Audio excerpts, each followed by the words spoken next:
It is a standing ministry. Prophets are not just called to speak, they are called to stand. That is why Habakkuk said, I will stand upon my watch, and I will watch to see what will happen. The prophetic office is not a speaking office, it's a standing office. If you don't know how to stand, then you are not a prophet. The people that are quick to speak mostly don't hear very well. Don't be eager to announce the message, be eager to hear it. There are people that are eager to announce, and that is dangerous. Before you say anything, make sure you have heard something. But the reason why you don't see me every day prophesying this will win, this will lose, this one will die, and all that is because the purpose of the prophetic ministry is not for speaking alone, it is for standing. I see a revelation, it is not good, I stand in the gap, I pray until the Lord said there is no otherwise. There are messages I have reached out to people and send it to people and message it to people, and nobody knows. So sometimes you must understand that if you think that you are only called to speak, you get it wrong. The prophet is not only called to speak, the prophet is called to stand. He said, I will stand upon my watch and I will watch to see what he will say to me. You are not called for speaking. Don't be speaking every day. No, sir. Sometimes it's good people misses your voice. But today, this one is dying. Tomorrow, this one is winning. Today,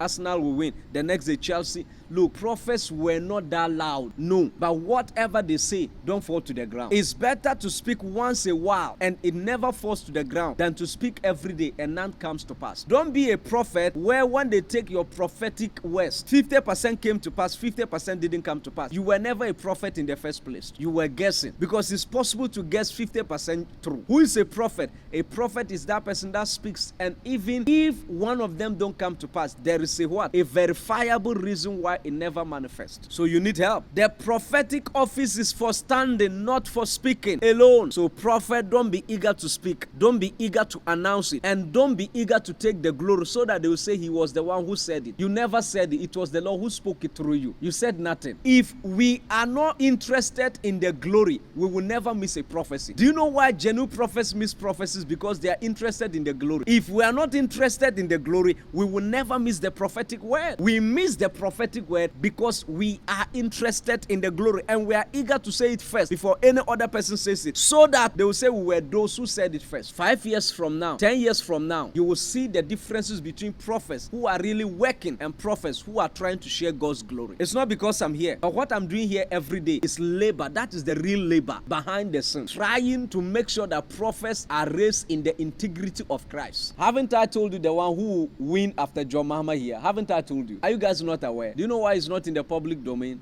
Because it's too early. Bringing it out is just destroying that person. It's not giving that person's life. So the true prophet does not begin with declaration. He begins with tears. He feels what God feels. He hears what God whispers. He waits when God is silent. He pleads when judgment is near. He rejoices when mercy triumphs. The office of the prophet is not primarily speaking ministry. It is a standing ministry. It is a standing ministry. Before prophet stands before kings, they kneel before God. Before they speak to nations, they hear from the Lord. Before they announce any information, they have verified it over and over. And I said the true prophet does not begin with what? Declaration. A true prophet begins with tears. He begins with what? Tears. He feels what God feels and he hears what God whispers. He waits on God when he is silenced. He pleads when judgment is near and he rejoices when mercy triumphs. A true prophet is the one that stands in the gap. That is what we say, standing, not speaking. If you only speak with that standing, what you hear largely may not be from the Lord, or you may be deceived or misled, because most of the times what you hear can change in the course of time because somebody has stood in the gap. There's nowhere Abraham prophesied to a person individually.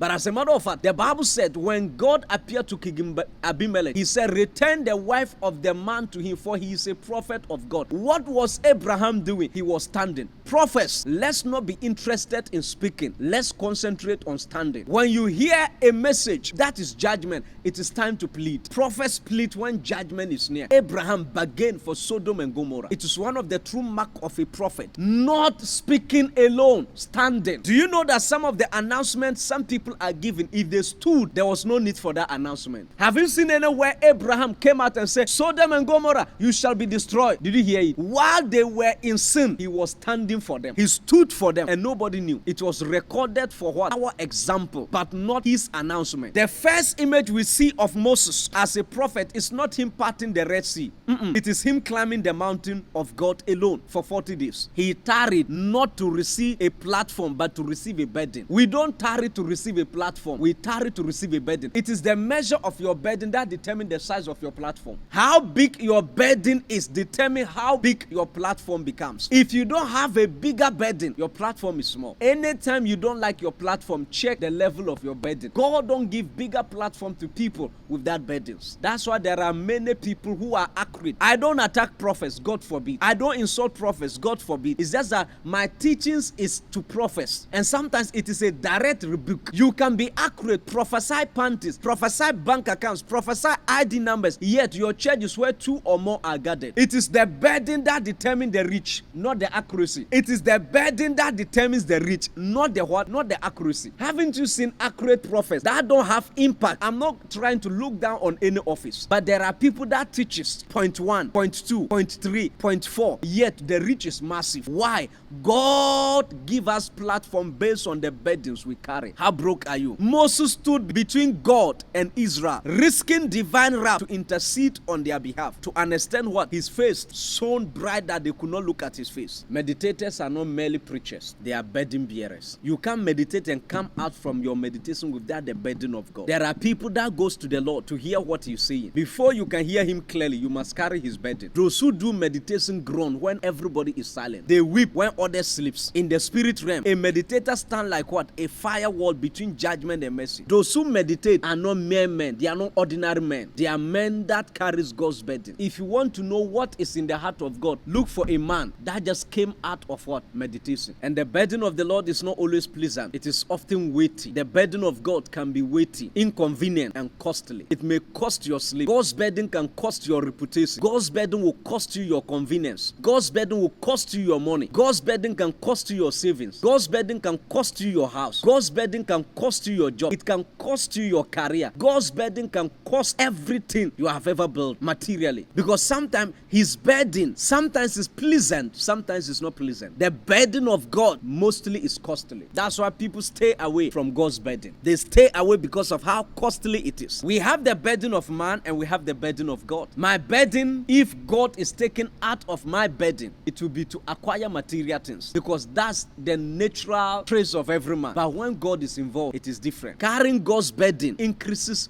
your prophetic voices weight. Ezekiel 22 verses 30. And the Lord sought for a man among them who should build up the wall and stand in the breach before me for the land. Many today are performing the prophetic without participating in divine meditation. Don't be a prophetic performer. Never. Don't perform the prophetic. It's not performance. It is participating in divine agenda of God. So you see showmanship with that substance, charisma with that weight, accuracy with that manifestation. You see it everywhere. Spiritual authority is not bought. That is why many prophets don't have it. If not, by now they would have bought it. You can buy fame. You can buy everything. But when it comes to spiritual authority, it is not bought. You cannot buy it. It is earned in the secret chambers of prayer, intercession and obedience, purity and consecration. That is where it is earned. And it is costly. The price tag on spiritual authority is costly. If it is not costly, everybody would have it. How many of you have 1,000 kg of gold in your house? Do you know why you don't have it? It's costly. How many of you have shoe in your house? Everybody. Do you know why you have it? It is not costly. Costly things are difficult to come by. Prophetic meditation is not about popularity. It is about posture. God doesn't entrust his secrets to those who desire applause, but to those who can what? Be trusted to carry his heart. If you can carry God's heart, you can carry God's burden. And when you carry the burden, there is weight in whatever you see. None of the words from the Lord comes without a weight, because whenever the Lord speaks, it presses on the heart of somebody. When the Lord speaks, it presses on the heart of a man. It is impossible for the word to come from the Lord and it does not convict somebody, because he speaks to his creation. Words that have no conviction are likely not to come from the Lord. When a prophet meditates, he doesn't just seek to be accurate, he seeks to align with God's heart and intention. This is why Elijah could command the heavens to shut. Why? Carries the burden of God. The fight Elijah was fighting was not a fight for popularity. It wasn't a fight for fame. It wasn't a fight for glory. The fight Elijah was fighting was not a fight for acceptance. It was not a fight to be the biggest prophet in town. The fight Elijah was fighting was a fight for the Lord. It was a fight for the kingdom. It was a fight for the restoration of God's glory and God's what? Burden in the heart of the people once again. Elijah stood for the Lord, not for himself. So the prophetic is not just about speaking. There were two futures about Elijah's prophetic ministry. Number one was the speaking ministry and the standing ministry. Prophets that go only with the speaking without the standing lacks authority. Before you can stand, meditation is the gateway for standing. Because when you enter there, you carry the burden, and the burden makes you intercessor. The burden of God will make you deny yourself food, water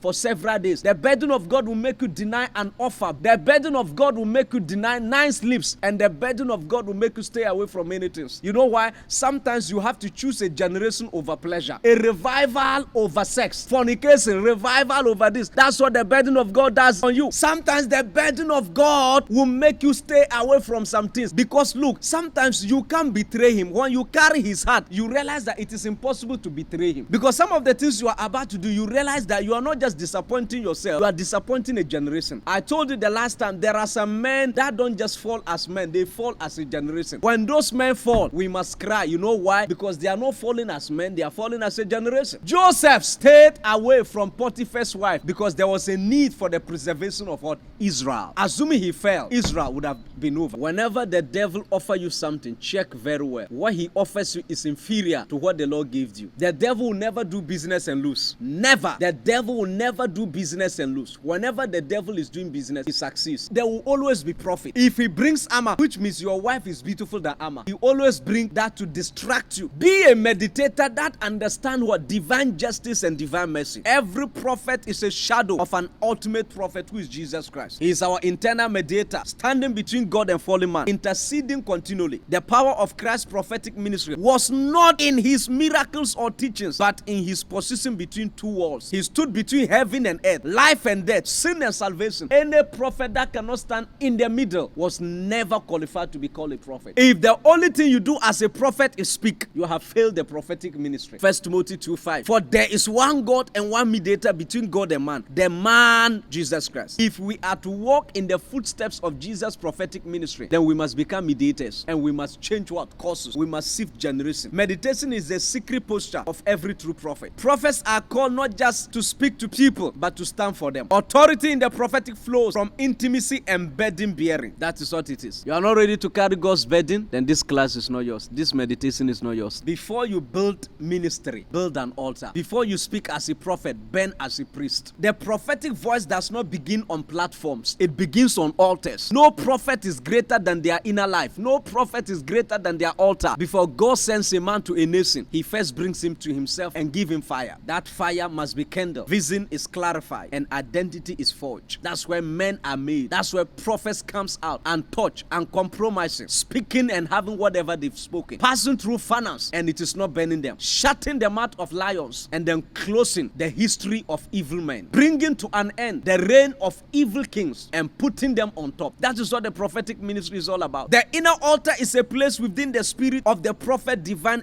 where prophet divine encounters takes place. It's a spiritual meeting point. Meditation is where we meet the Lord. It is your private meetings with the Lord that determine your public manifestations. It is what you do in private that determines what is happening in public. Don't be too comfortable with your 2x4 results. There are many people, sometimes they reach out to me and say, I wish I was like you. I desire to have...